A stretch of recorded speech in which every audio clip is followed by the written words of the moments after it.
विश्वकर्मा जी, गणेश ये ज्ञात करना चाहता है कि जिससे उसका विवाह होने वाला है, क्या वो कैलाश संभाल पाएगी या नहीं।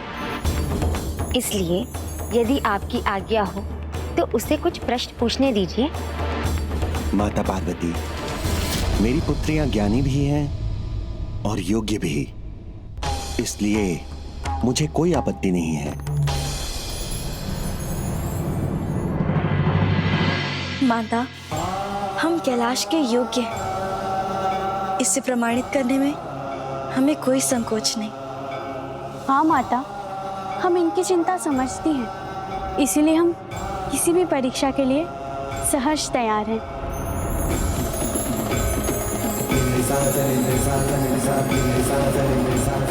आत्मविश्वास भय को हर लेता है। अपने ज्ञान, अपनी योग्यता पर इनका विश्वास सराहनीय है।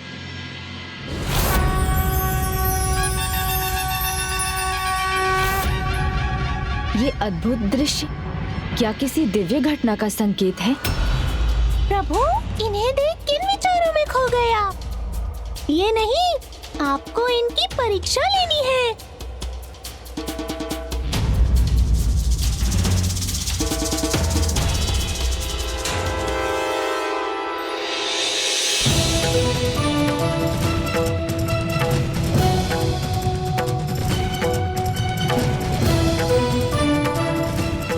क्या हुआ पुत्र गणेश, तुम अचानक स्तब्ध क्यों हो गए?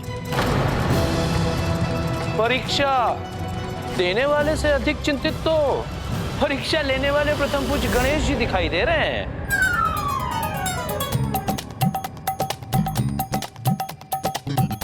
प्रभु, आपके ज्ञान के आगे बड़े से बड़े ज्ञानी घुटने टेक देते हैं। आज आपको अवसर मिला है अपने ज्ञान के भंडार का परिचय देने का। उचित है मूषक जी।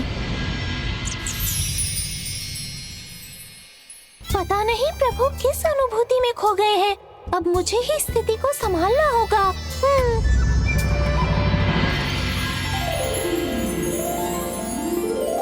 पूछो गणेश, अपने प्रश्न पूछो। क्या क्या माँ? तुम रिद्धि सिद्धि की परीक्षा लेने आए हो, भूल गए क्या? नहीं माँ, कठिन प्रश्न पूछने से पहले उसे सरल बनाने पर विचार कर रहा था।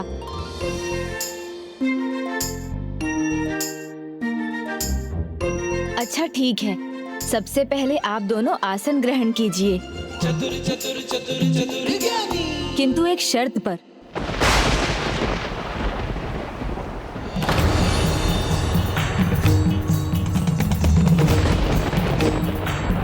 शर्त?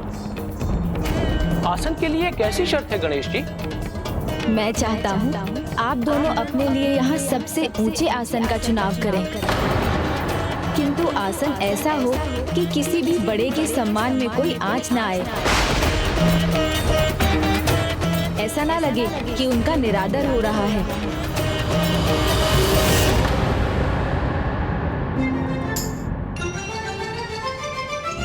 चतुर चतुर चतुर चतुर ज्ञानी,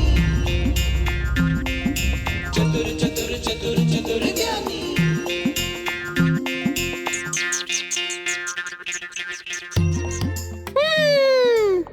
वाह प्रभु, उलझा दिया आपने अपनी बुद्धि के जाल में।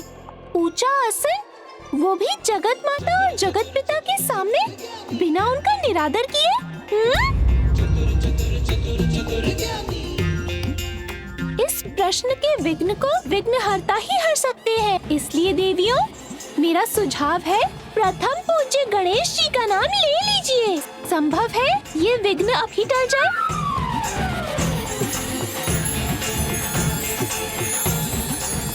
प्रथम पूज्य गणेश जी की जय।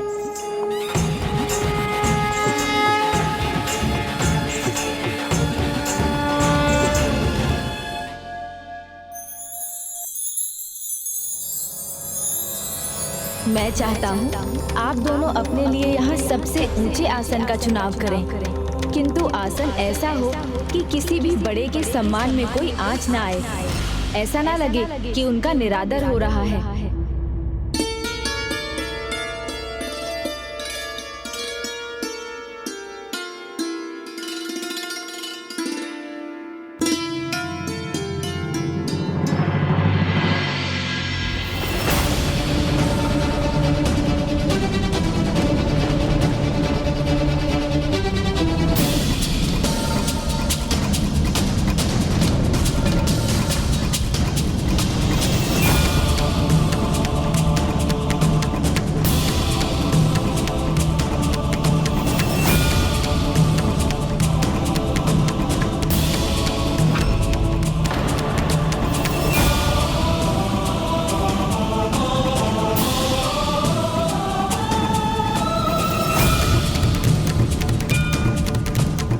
लगता है पहला ही प्रश्न परीक्षा का अंतिम प्रश्न बनने वाला है। यदि इस आसन का चुनाव किया तो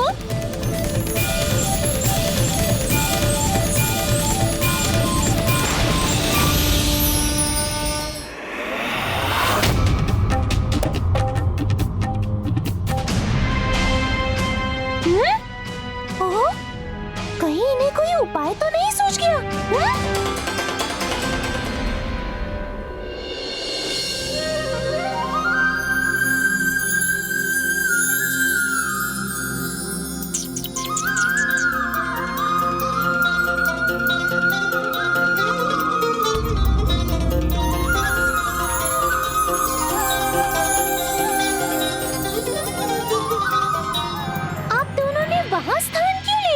प्रभु गणेश जी ने तो सबसे ऊंचे स्थान पर आसन लेने को कहा था। सर्वतीर्थमयी माता, सर्वदेवमयः पिता, अर्थात माता के चरण सभी तीर्थों के समान हैं और पिता के चरण सभी देव तुल्य। इसीलिए इनके चरणों से ऊंचा स्थान और कोई हो ही नहीं सकता।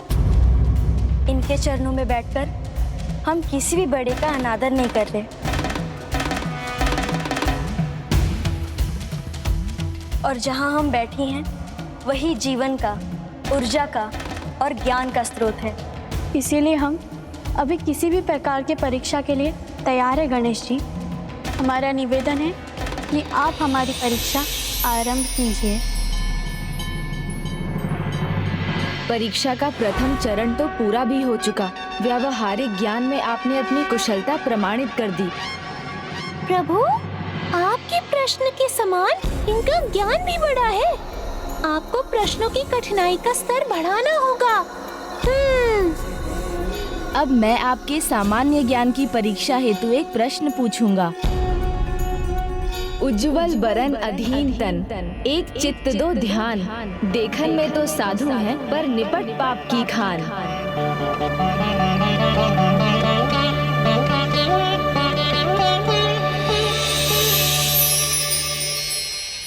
बगुला।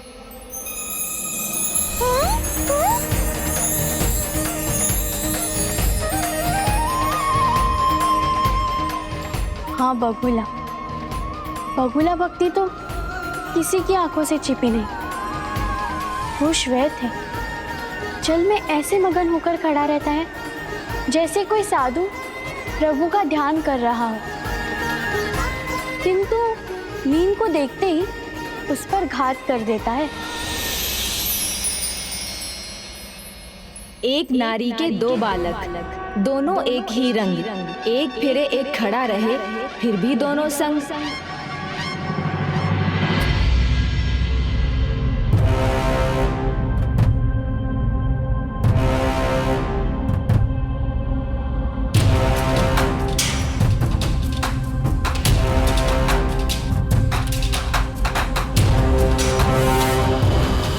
चक्की।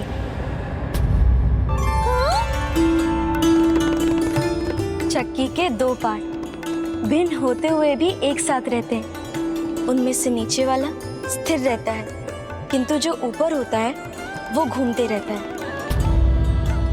दोनों देवियों ने एक एक प्रश्न का सही उत्तर दिया। ये दोनों बराबरी पर हैं। इसलिए प्रभु, कृपया अब इनसे कोई जटिल प्रश्न पूछिए।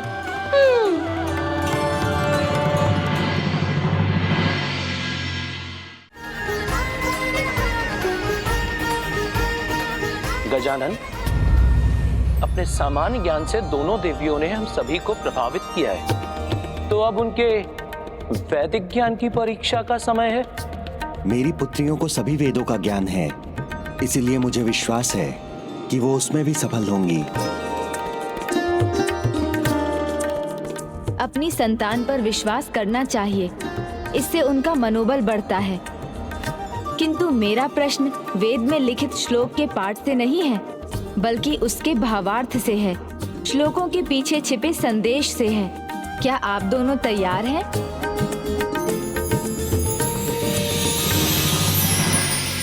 अपस्व अंतर मृतम अपसु भेष जम पामुत प्रशस्तिये। जल में अमृतोपम गुण है, जल में औषधीय गुण है। जल किसी को भी अपने भीतर समाहित कर लेता है, किंतु क्या आप बता सकती हैं जल अंततः कहाँ समाहित हो जाता है?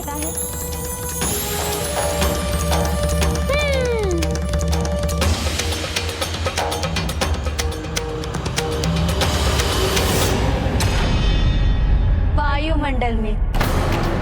ये दोनों तो सभी प्रश्नों के सही उत्तर दे रही हैं। अब मुझे ऐसा प्रश्न पूछना चाहिए जिसका उत्तर अत्यंत कठिन हो, अन्यथा कहीं ऐसा ना हो कि माँ मेरा विवाह इन दोनों से ही करवा दें। मेरे प्रभु को जो प्रश्न सोचने में इतना समय लग रहा है, उसका उत्तर देने में तो किसी को जन्मों लग जाएंगे। क्या विवाह के बंधन में बंधकर भी कोई ब्रह्मचर्य व्रत का पालन कर सकता है?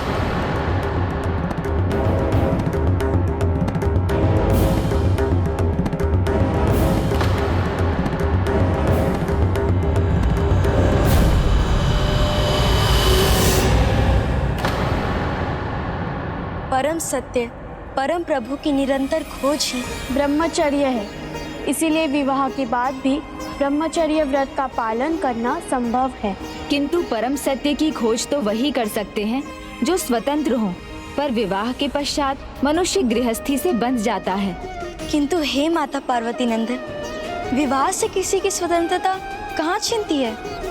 पर विवाह से परम सत्य और प्रभु को ढूंढने में कोई बाधा भला कैसे आ सकती है? प्रश्न का उत्तर देने के स्थान पर ये तो प्रभु से ही प्रश्न कर रही है। परीक्षा है किसकी? विवाह को आप बंधन क्यों बुला रहे हैं? आप ये क्यों मान रहे हैं कि विवाह से कोई बंध जाता है? विवाह के पश्चात गृहस्थी के दायित्व बंधन ही तो है। विवाहित व्यक्ति पत्नी और संतान की चिंता से घिर जाता है। किंतु किसी की चिंता करना बंधन कैसे हो सकता है? आप किसकी चिंता करते हैं? जो आपके प्रिय हो, वो तो प्रेम दर्शाता है।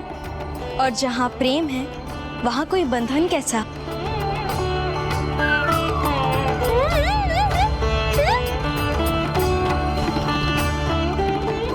कहो पुत्र गणेश, क्या उचित कह रही हैं? चिंता यदि प्रेम है तो प्रेम भी एक बंधन ही हुआ ना?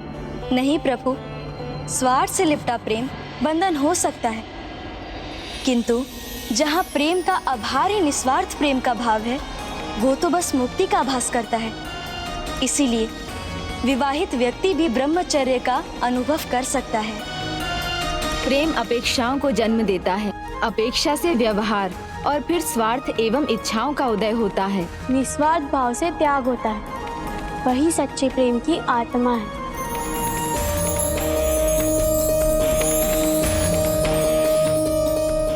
अभी तक तो प्रभु प्रश्न कर रहे थे, पर अब तो ये परीक्षा से वाद विवाद में बदल चुका है।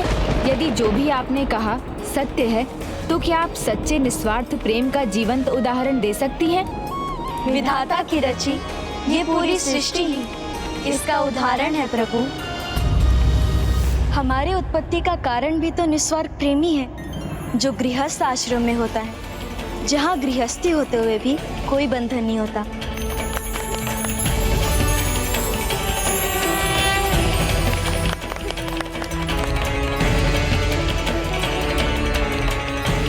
अद्भुत ज्ञान है इन दोनों देवियों का। आज पहली बार बुद्धि श्रेष्ठ गणेश जी के समान किसी बुद्धिमान और ज्ञानी को देखा है।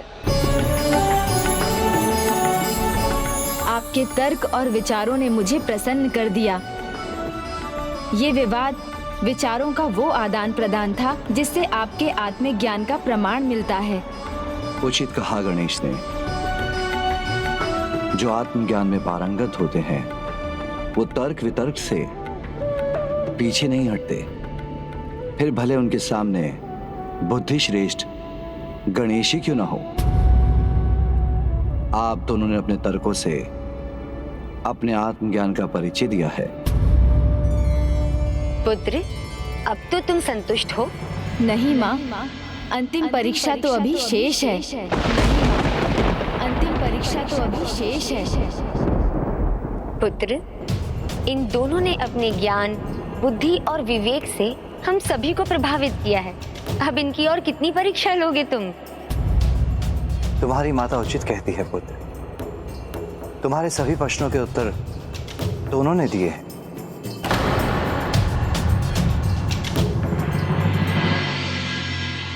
माता, प्रभु, हमें कोई आपत्ति नहीं।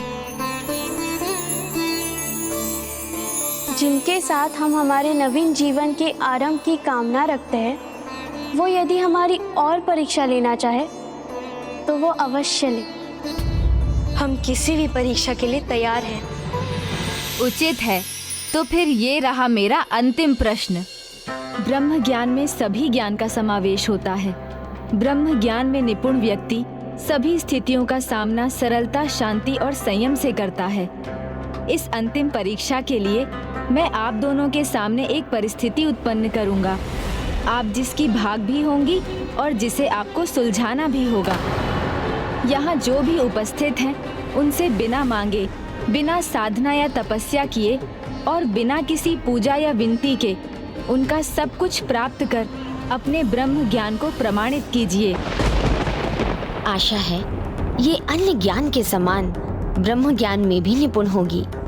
ज्ञान होना एक और बात है, किंतु इस प्रकार का कार्य किसी के लिए संभव कहाँ है?